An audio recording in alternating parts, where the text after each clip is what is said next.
विद्यार्थियों नमस्कार। मैं डॉक्टर सहदेव पारिक, श्री गोविंद गुरु राजकीय महाविद्यालय बांसवाड़ा से। विद्यार्थियों, आज हम एमए उत्तरार्ध समाजशास्त्र विषय के प्रश्न पत्र कोड 5176 भारतीय समाज का अध्ययन दृष्टिकोण या पर्सपेक्टिव ऑन इंडियन सोसाइटी के विषय में चर्चा करेंगे।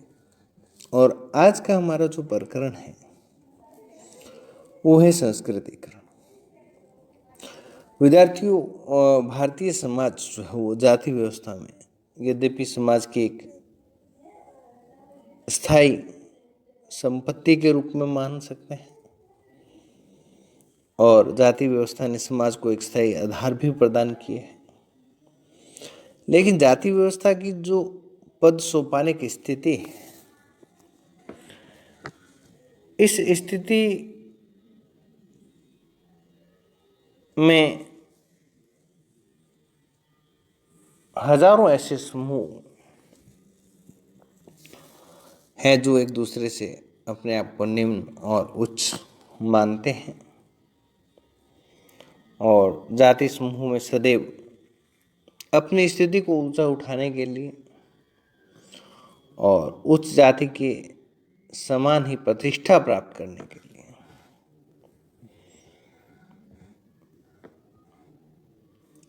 विभिन्न प्रकारों का अनुसरण किया है।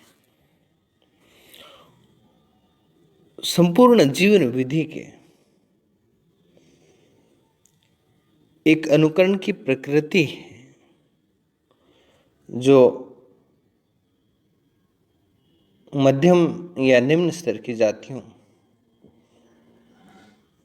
में उच्च जातियों के प्रति या उच्च जातियों के समान जीवन विधि अपनाने की एक प्रवृत्ति पाई जाती है। और इसी व्यवस्था को व्यक्त करने के लिए, इसी सिस्टम को समझने के लिए प्रोफेसर एम.एन. श्रीनिवास ने एक स्थिति को व्यक्त किया और उसी स्थिति का नाम है संस्कृतिकरण। वास्तव में जो संस्कृतिकरण की जो प्रक्रिया है, इस प्रक्रिया का जो सर्वप्रथम उल्लेख एम.एन. श्रीनिवासन के द्वारा किया गया, वो उल्लेख उन्होंने अपनी एक प्रसिद्ध कृति religion and society among the Coorgs of south India, दक्षिणी भारत की कुर्ग समुदाय में धर्म और समाज के अध्ययन को लेकर की रचना इन्होंने की, जो 1952 में इन्होंने लिखी। और उसमें सर्वप्रथम संस्कृतिकरण की शब्दावली का प्रयोग किया और इसी को इन्होंने संस्कृतिकरण को परिभाषित भी किया और संस्कृतिकरण के विषय में कहा कि संस्कृतिकरण वह प्रक्रिया है जिसके द्वारा कोई निम्न हिंदू जाति या कोई जनजाति अथवा कोई अन्य समूह किसी उच्च और प्राय द्विज जाति की दिशा में अपने रीति रिवाज, कर्मकांड और विचारधारा या जीवन पद्धति को बदलता है। सामान्यतः ऐसे परिवर्तनों के बाद निम्न जाति जातीय संस्तरण के पद सोपानिक क्रम में, और दूसरे शब्दों में यूँ कहें कि स्थानीय समुदाय में जो स्थिति उसे परंपरागत रूप से प्राप्त है, सदियों से प्राप्त है, उसमें वो अपनी उच्च स्थिति होने का दावा करने लगती है। लेकिन दावा करते ही उसे इसकी संस्वीकृति प्राप्त हो जाएगी, ऐसा नहीं है। कम से कम 2 या 2 से अधिक पीढ़ियों के बाद उसे इस पद सोपाने क्रम में शामिल किया जाता है या इसे स्वीकृति प्राप्त होती है, यूँ कह लीजिए। ये थी संस्कृतिकरण की प्रक्रिया। मोटे रूप में हम ये कहें कि निम्न समझे जाने वाली जातियों द्वारा उच्च जातियों की दिशा में अपने आप को ढालना उनकी जीवन शैली को अपनाना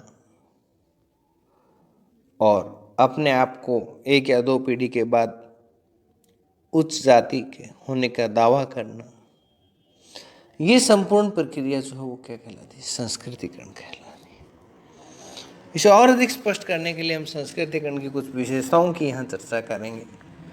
तो पहली विशेषता हम इसकी ये कहेंगे कि निम्न जातियों से संबंध रखती है, क्योंकि जब निम्न जातियाँ उच्च जातियों की दिशा में या प्रभु जाति या द्विज जाति की दिशा में जीवन शैली को अपना करके और पद सोपानिक क्रम में ऊंचा होने का प्रयास करती है, तो वहीं से इस संस्कृतिकरण की प्रक्रिया का प्रारंभ हो जाता है और इसे हम कहते हैं कि संस्कृति का संबंध जो हो मोस्टली निम्न जातियों से सामाजिक गतिशीलता को प्रकट करती है। सामाजिक गतिशीलता को प्रकट करने का मतलब हमारा ये है कि संस्कृतिकरण सामाजिक गतिशीलता का अंग तो है ही, और ये गतिशीलता जो है वो इस प्रक्रिया के माध्यम से अभिव्यक्त भी होती है, दिखाई भी देती है। और संस्कृतिकरण के होने पर गतिशीलता जाति की सीमा और ढांचे तक सीमित रहती है और इस प्रकार संस्कृतिकरण करने वाली जाति अपने मूल जाति से ऊपर उठ जाती है।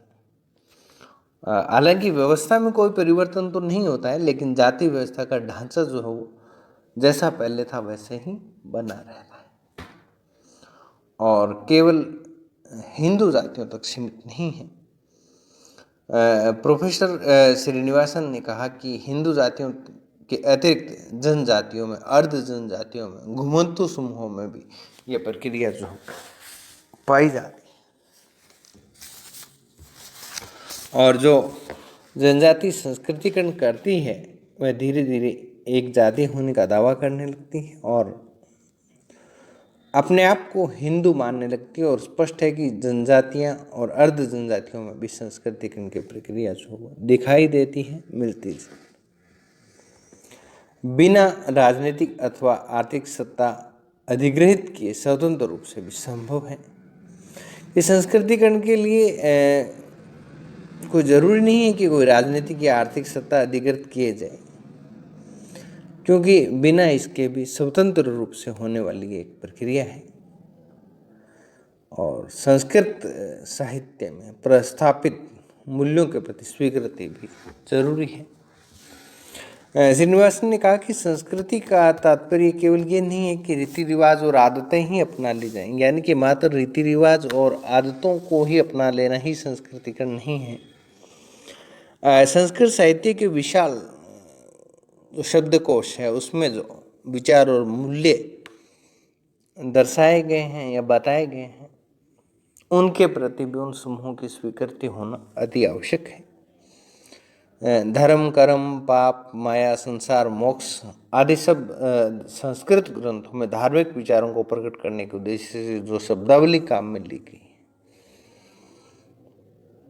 तो जब किसी जाति का संस्कृतिकरण पूर्णतः हो जाता है तो वो भी इन शब्दावली को अपनी चर्चाओं में अक्सर काम में लेती हुई हमें दिखाई देती है। संपूर्ण रूप से संस्कृति को अपना लेना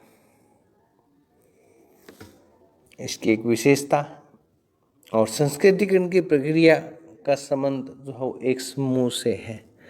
इंडिविजुअली कोई व्यक्ति, एक पर्टिकुलर कोई आदमी किसी उच्च जाति के संबंध में या द्विज जाति के पक्ष में जीवन शैली का अनुसरण करे तो उसे हम संस्कृतिकरण नहीं कहेंगे, क्योंकि संस्कृतिकरण या तो व्यक्तियों के समूह से और या समाज से जुड़ा हुआ होता है। जब एक समाज विशेष या विशिष्ट समूह जो है इन प्रक्रियाओं का अनुसरण करता है तो ही हम उसको संस्कृतिकरण की प्रक्रिया मान सकते हैं। सार्वभौमिक प्रक्रिया है, यानी कि प्रत्येक देश, काल और परिस्थिति में पाई जाती है। सार्वभौमिक इसीलिए कहा जाता है इसको कि इतिहास के प्रत्येक युग में हमें ये दिखाई देती रही है। दो तरफा प्रक्रिया है, टू वे प्रोसेस हम इसको कह सकते हैं। प्रोफेसर श्रीनिवासन ने कहा कि संस्कृतिकरण की जो प्रक्रिया है एक टू वे प्रोसेस है, दो तरफी प्रक्रिया है। इसमें हमेशा ऐसा ही नहीं होता कि केवल उच्च जातियाँ ही आदर्श रहती है और निम्न जातियाँ उनका अनुसरण करती है। कई बार कुछ ऐसे तथ्य भी ऐसे फैक्टर्स भी हैं जिनके उच्च जातियों के द्वारा, जो है तो निम्न जातियों के लेकिन उच्च जातियों के द्वारा उन जीवन स्तर के जो आयाम या जीवन शैली के जो तौर तरीके हैं, उनमें से कुछ तत्वों को या उनकी संस्कृति में से कुछ तत्वों को उच्च जातियों के द्वारा भी ग्रहण किया जाता है। इसलिए इसको हम टू वे प्रोसेस मान सकते हैं।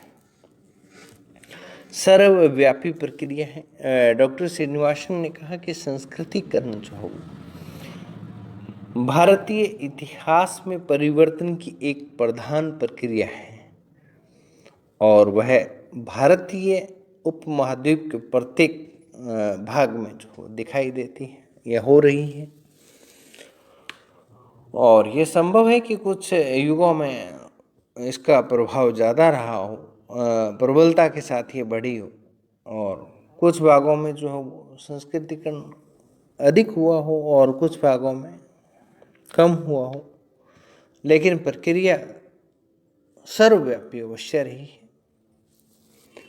तो आगामी वीडियो तक के लिए धन्यवाद।